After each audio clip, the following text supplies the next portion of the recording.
Hello and welcome to Walking Through Advent with us. The hashtag Holy Hackets. And also some other brilliant people that are going to be contributing as we go through. This is our attempt at a mini-series, really, at trying to be creative, looking at the Christmas story through the lens of 21st century characters. It just feels really important that as Christians we share our faith stories, share our experiences of life with one another. And so that's really what we're going to be doing through Advent. So during this series, we're going to be looking at 5 different characters. We're looking at Mary, at Joseph, at the shepherds, at King Herod, boo hiss, and at the Magi, and thinking about some of the people in our 21st century world that might relate to something of their stories. As we do this, we don't just want it to be our special guest stories that we hear, but we also want to hear from all of you. So if you feel able and comfortable to, we'd love you to share some of your stories and experiences in the comments during or after the video. I don't know about all of you, but 2020 didn't really go the way that we thought it was going to be. We've had to be creative and reimagine and rethink all sorts of things for this year, and Advent feels like one of them. But actually, we feel a bit like sometimes we rush through Advent so quickly. We're so focused on Christmas Day, on planning dinner, who's coming to dinner, of course, this year, which bubble will we be in? Thinking about presents, like Jez is so hard to buy for. And already thinking about decorating the Christmas tree. We bought our decorations weeks ago, which is really bad. So really this year, this series is a time to focus, to breathe, to watch and to wait through Advent together. And so as we watch and engage with these stories together, as we explore some of those questions, let's be challenged, encouraged and transformed by the God who encounters us through the incarnation of Jesus Christ our Saviour. And Mary said, "My soul magnifies the Lord, and my spirit rejoices in God my Saviour, for he has looked with favour on the lowliness of his servant. Surely from now on all generations will call me blessed, for the Mighty One has done great things for me, and holy is his name. His mercy is for those who fear him from generation to generation. He has shown strength with his arm. He has scattered the proud in the thoughts of their hearts. He has brought down the powerful from their thrones and lifted up the lowly. He has filled the hungry with good things and sent the rich away empty. He has helped his servant Israel in remembrance of his mercy, according to the promise he made to our ancestors, to Abraham and to his descendants forever." For week 1 of our Advent journey, we will be reimagining the story of Mary together. A young woman who we often sing about as being meek and mild, but who actually was chosen to bring God into the world in the person of Jesus. Just imagine what strength and courage that must have taken. In churches, we recognise that Mary was a young, unmarried teenage mum who probably experienced some shame and embarrassment about being pregnant with a baby who unexplainably was not Joseph's. And so today we are going to hear Leah's story together and her experience of being a teenage mum. And hopefully we will all be challenged by that sense of motherhood looking like bravery and unimaginable strength rather than meek and mild.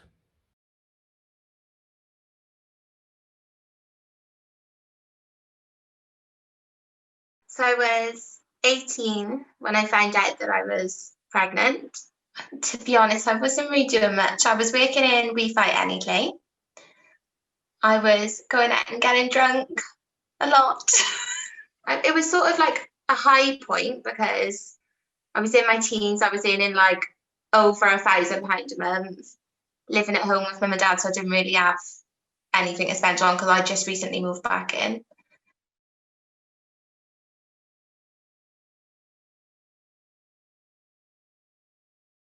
So it was a Sunday. I was led in bed and I just suddenly just thought that I was. It's really weird. So I started like touching my tummy, and I was like, am I just fat?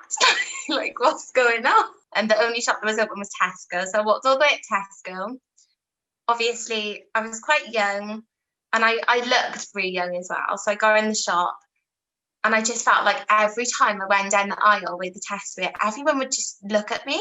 I was stood at the aisle, and a lady that looked about 30, 35, I think she's seen what I was looking for.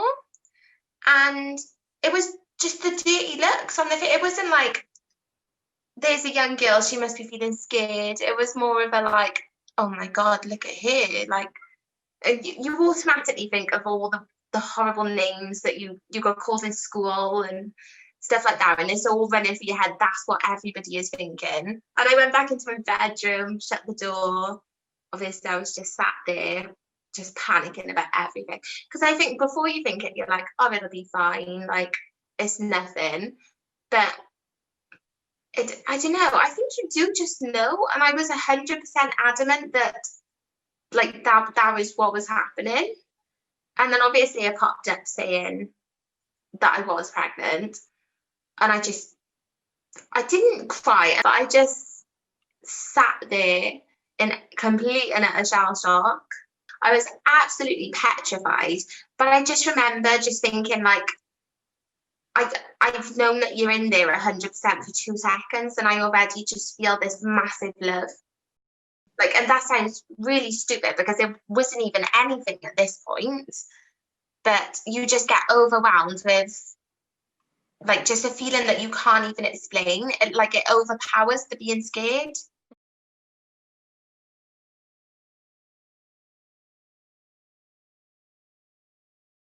But I told Eli's dad first.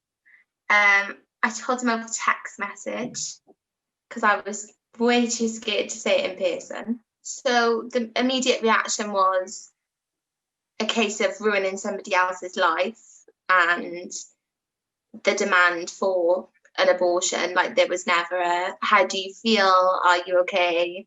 What's going through your head? It was always, don't tell anyone else. It stays between us. You sort it out yourself. So I told my mum.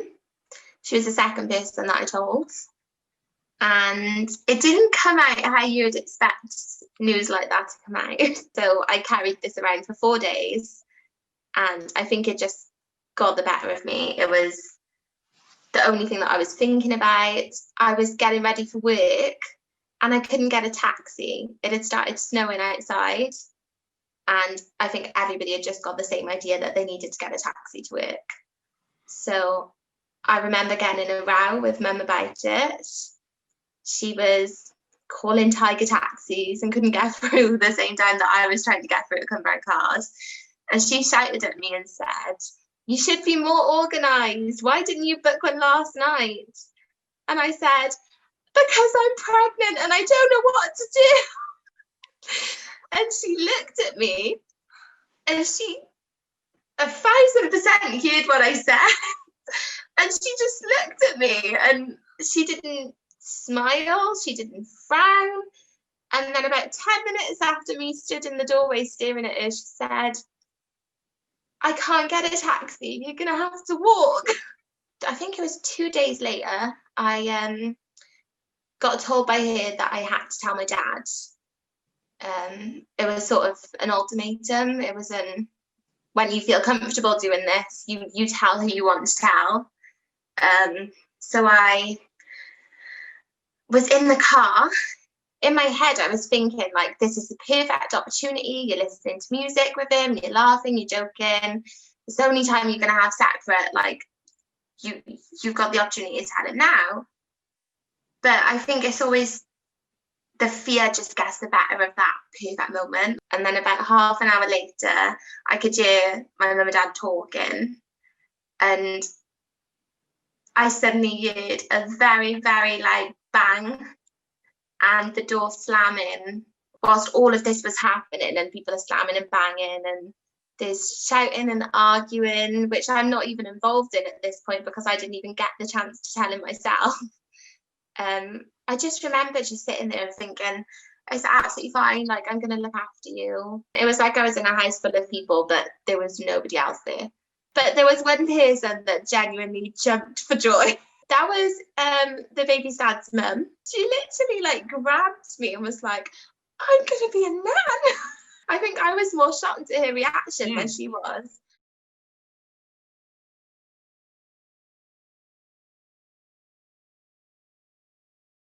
I remember calling the doctors and saying that I needed an appointment, and she asked me my name, and I gave her my name. She asked me my date of birth, and obviously I said 1998. And then she said, what's the appointment for? And it was the question straight after my date of birth. And I just remember saying, oh, it's a really private, personal thing that I need to see a girl doctor for. And I just remember going into the doctor's room and I told her, she said, what's wrong? And I said, I'm pregnant.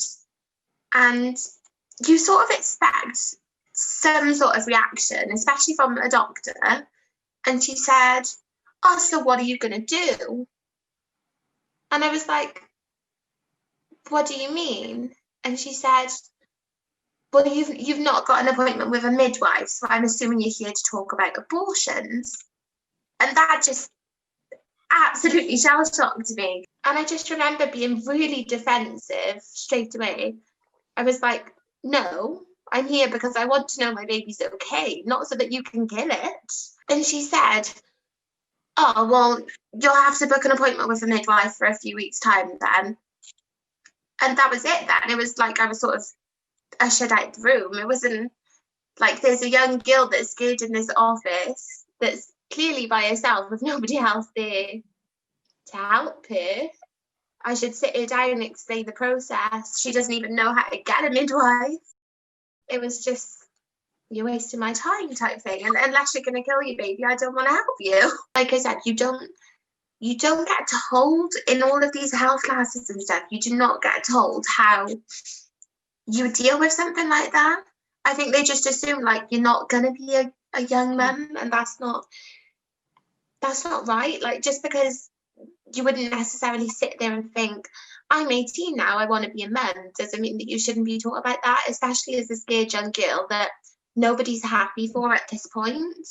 There'll be two people in a baby aisle, somebody like me and maybe an older mum in more officey clothes, and like the automatic response for somebody is to go to that mum. Even with stuff like opening doors, and somebody will hold the door open for you, but you have a judgmental stare afterwards when they see the dummy that's walking through. And I was quite shocked that young people do it a lot.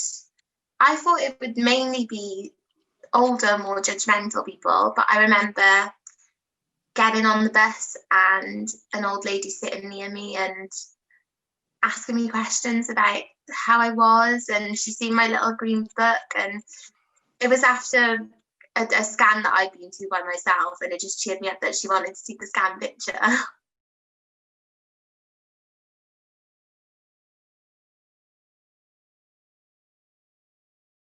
I really wanted a little boy. And I know that you're not supposed to pick what you want and what you don't want, but I really wanted a little boy. But I was adamant that because I wanted a boy, it was going to be a girl. Little's dad also said that because he'd finally come around to the thought that it was happening, like regardless of what he said, it was going to happen. But I remember one thing he said specifically was, if it was a girl, he didn't want anything to do with it. But if it was a boy, then he would. So obviously, it's the moment of truth. He was supposed to be there and didn't show up again. And the lady was looking and looking and looking, and there was this really funny man that was with her helping, a midwife. And he was making jokes as she was looking, and she said, so do you want to know what it is? And I went, no. And then I said, yeah, I do. And she said, it's a little boy. absolutely bawled my eyes out. And I was just so chuffed that I could finally start getting stuff that had like colours in, and it was really nice. And then I got back to the house and nobody wanted to see my scan picture. And at this point, my dad still wasn't talking to me. I just wanted them to come and see and be as excited as I was. So I said, Mum, do you want to come and see a picture of your grandkids? And she was like, yeah, go on then. And I was like, come and see my little boy. And then she was like, boy, what? And then she did actually come and have a look. And I think she was really excited because it was his like grandson.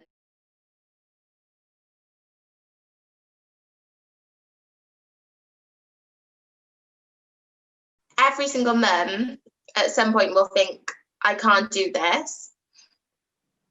But there's a massive difference between thinking, I can't do this and I'm not going to do this. I think that's the biggest part. Like when you get that I can't do it, that you just keep it as I can't do it, not I'm not going to do it. I was confused because I didn't really know fully what was going on. Like I just knew that I was having these horrific pains that wasn't quite there yet.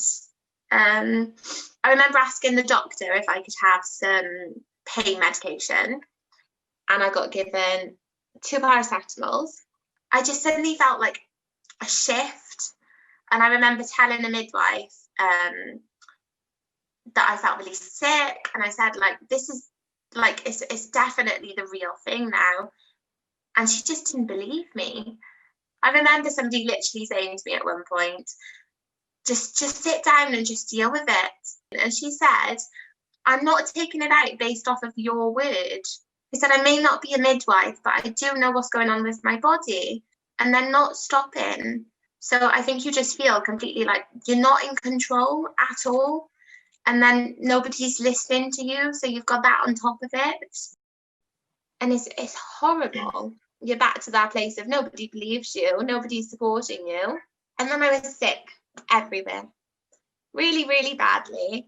And the midwife said, oh, right, okay, so you probably are in labour then if you've been sick. And that literally, there was no apology or anybody looking out for you. And I would have been completely by myself if it wasn't for the fact that the one midwife that was on the floor fell asleep in the office and did not send his dad home. But I remember seeing him then. There's so many emotions, but I just was so overwhelmed with love. It was just amazing. There was like all the fears of being scared, and even the question, can I do this, just completely disappears. And you just know that you can, and you know that even if you don't do everything perfect, it's fine.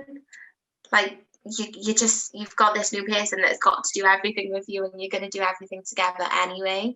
I think you just go from being a scared little girl to a mum.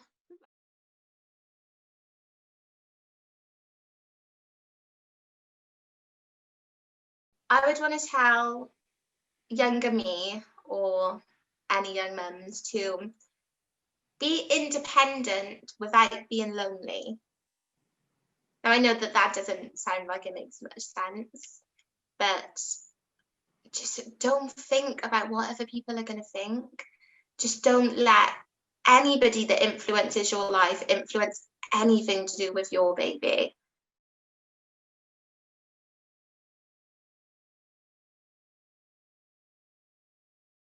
Christmas as a mum is amazing.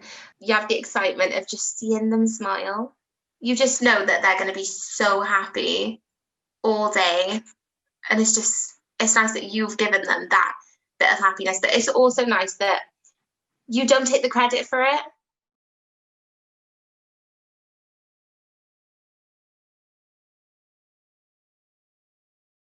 I just hope that I can be a parent that's supportive of Eli, regardless of anything that he goes to.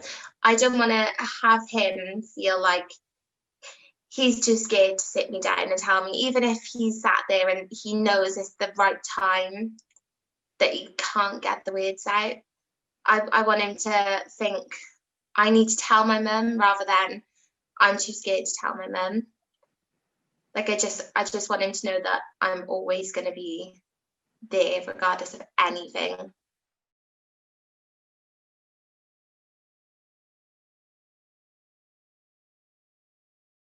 Obviously, eventually, mum and dad did come around. I remember when dad come to the hospital to meet him, and I think instantly dad knew that Eli had won him over. Like, from the second that he seen him, I think he was adamant. Even to the point where he come and picked us up from the hospital, and Eli ran in the car seat in his car, and he brought him home, and now they're literally best friends. A lot of negative things, like, you get that scared and insecure that, like, for me personally, I was walking around town with a scarf on to cover my bump when I was like at the 9-month pregnant stage. But I remember going to New Look to try and find a dress for work, and mum come with me, and it fit over my tummy, and you could like see everything. And it was like the first thing that I properly wore, and that you could see massively a bump. And I remember mum telling me that I looked really pretty, and I was so chuffed.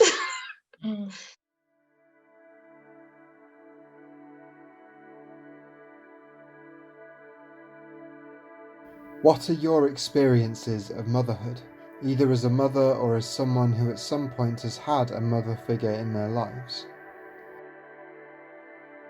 How does your experience compare with typical stereotypes of a mother today?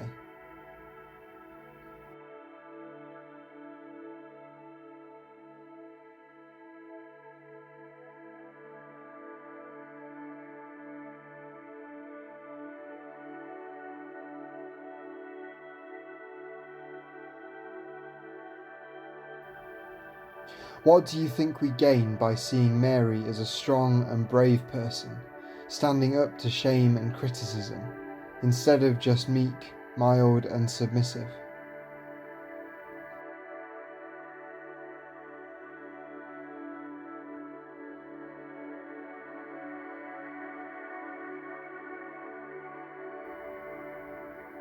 How can we as individuals and society do better at challenging hurtful attitudes and stereotypes about single and teenage parents?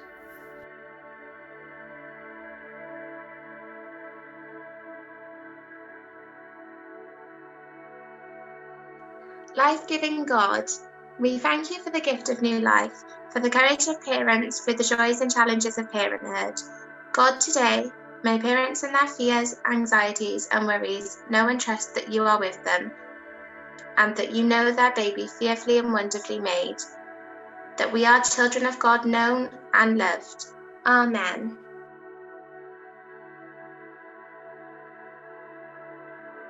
Blessed are the strong, brave single mothers who struggle and challenge society, for their strength is incredible and they are loved by God.